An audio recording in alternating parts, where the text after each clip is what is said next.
Hey Kari, you asked us what gameplay we find admirable, because ours wasn't admirable.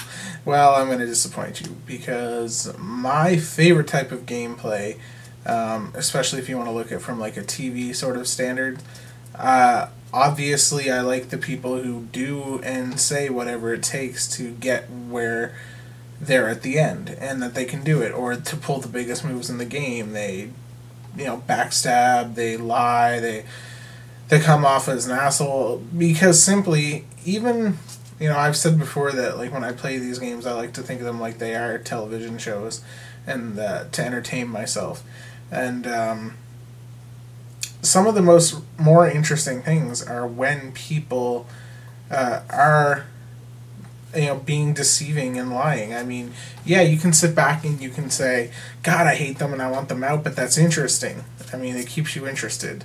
And then when they actually are able to make it where they want to make it based off of lying and cheating, that's exceptionally admirable in my mind. I don't think being an honest, truthful player gets you very far in these games. Unless you're playing an entire group of people who are honest, admirable players, then I don't think it's a very smart strategy to go by. You can be an honest player, but you got to align yourself with people who aren't honest. And I think track records in games and in television shows prove that.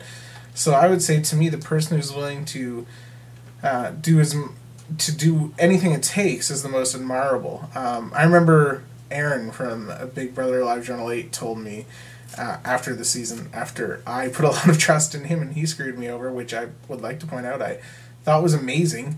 Because I was like, wow, I can't believe that you and Nick had these plans that nobody knew about. That was amazing. I remember he always liked to joke with me that he believed there's this thing called like the drama quotient in games. And he thinks that like the most successful player is someone who doesn't shy away from bringing drama, but brings just enough drama so that they don't go over the line. Because once you go over the line, you're out of the game.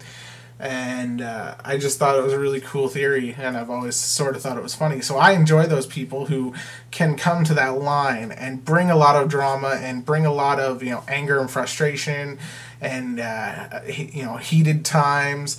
But not cross that line enough so that they're not just become completely useless to their game and they're eliminated quick and then they move through and dominate the game. Those are the type of gameplay that I find admirable.